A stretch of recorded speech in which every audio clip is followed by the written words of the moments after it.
hope you're doing well. Thanks for tuning in today. This is Deb from thesocialbutterfly.ca, and today I have a really quick review for you. Today I'm going to talk about the Hemlock Tee by Grainline Studio. It's a free pattern and it is fantastic.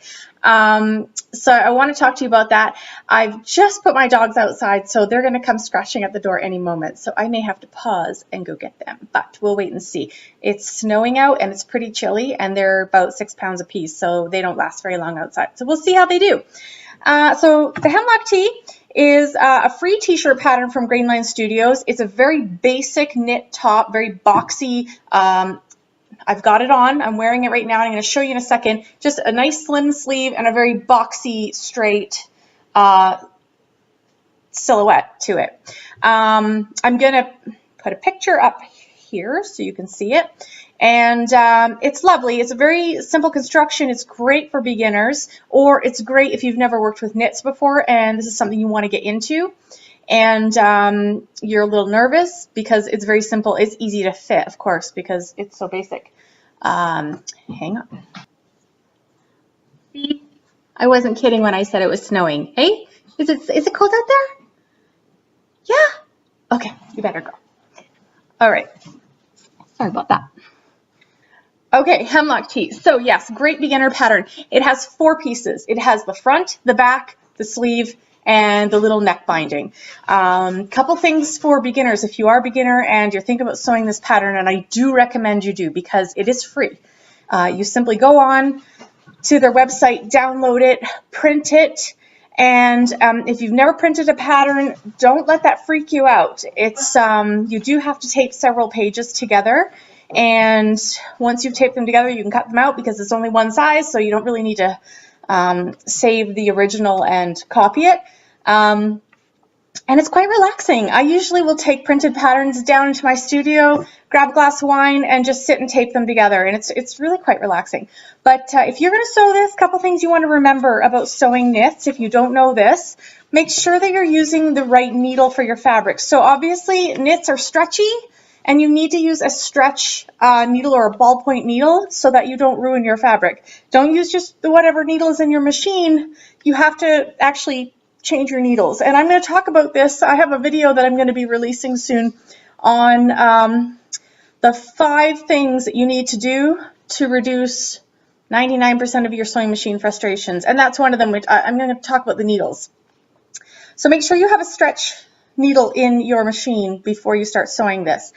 Also, you're going to want to pick the right stitch. So if your machine has a stretch stitch, then you're going to pick that stitch. And if your machine does not have a stretch stitch available, then what you're going to do is choose a zigzag stitch, but put it on a narrow width. So you're going to have a very narrow zigzag, and that's what you're going to sew with. You're not going to sew with a straight stitch. That is going to allow the fabric to stretch. Guys, chill out. We have a fight going on. So yes, you want to give yourself some stretch in your stitching, because then when you're, kind of pulling on those seams, you don't want them popping on you. Look at this.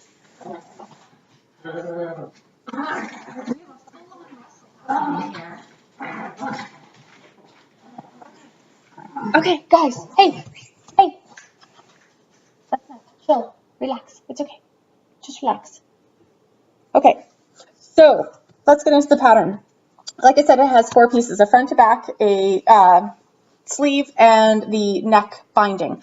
And when you're constructing this, it's a very basic construction. You sew your front to your back on your shoulder seams, put your neck binding in, sew your sleeves onto the t-shirt, and then you do one long seam all the way up the side, up the sleeve, and it's done. And then you hem your sleeves. So that's how they construct you to do it. I did make a couple changes that I think are actually easier, and I do encourage you to think about trying them. I checked my ready-to-wear t-shirts in my closet, and the one thing I noticed is what they do is they will sew one shoulder seam to bring the front and back together, but they leave the other one open.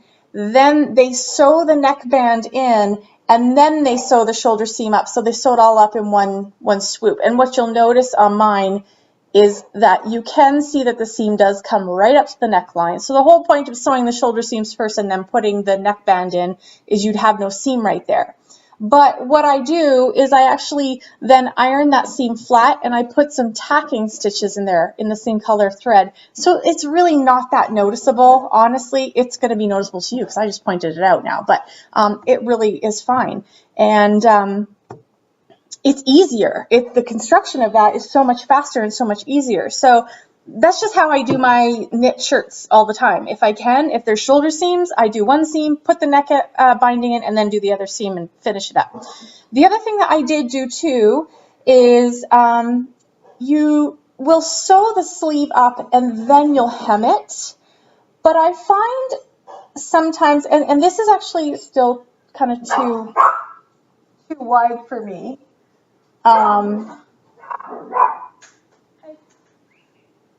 Quit it.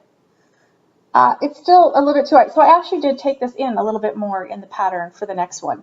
But I find that sometimes when you have such a small space, it can be hard to sew in a small space. And there's ways to do that and get around that. But when you're sewing a small space in a knit, I find it's very easy to stretch the knit while you're sewing, which causes those kind of wavy seams when you're done because you've stretched it and then you've sewn it like that. So when it wants to jump back, it's kind of scalloped. So what I did was before I sewed my sleeve seam up, when it was just a flat sleeve, I hemmed it at the bottom first. Then I sewed it up. And so like the neck, the seam does come all the way to the edge rather than having, you know, a nice folded, clean edge. But again, all I did was put some tacking stitches to hold that seam down. And I'll put a bigger picture up here so you can see what that looks like. I don't think it looks that bad.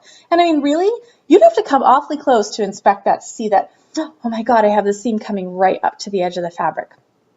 I actually don't care. So here's my hemlock tee.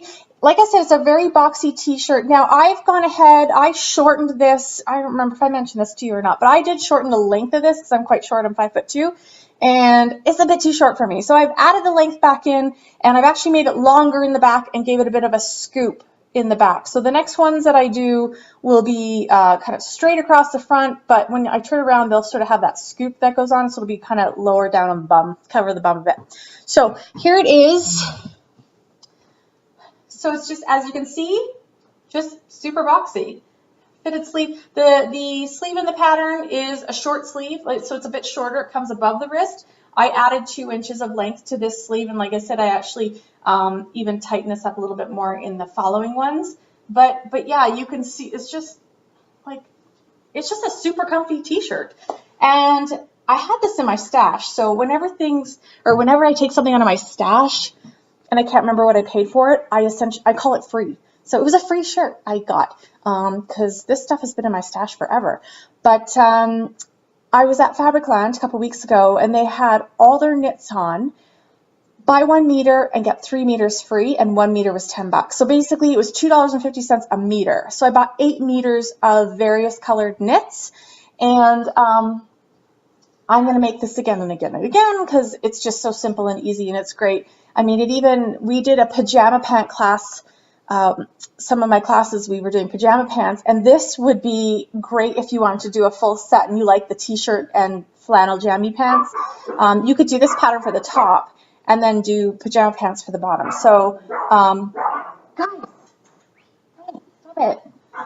So let me show you this one. This is another one that I made. You can see it's a taupe color, and it's actually a really sheer knit. Let's see if I can just get a single layer through the light here. There, see? So you can see like it's a really super sheer knit. And there's that little scoop bottom a little bit. So I actually did the scoop bottom and then I didn't do it low enough. And this is looking a bit wonky, but it's just the way I'm holding it here. But it scoops down a little bit lower at the bottom, but I still wasn't happy with that. So I have changed it even more. But again, you can see my neck edge. I've sewn all the way up to the edge. You can see that. There's the seam coming right up to the neckline. But I have gone ahead and tacked this down so it doesn't pop up or anything. So yeah, this is not a good color for me, I don't think. So I actually haven't, I've worn it a couple times, but I haven't really worn it that much.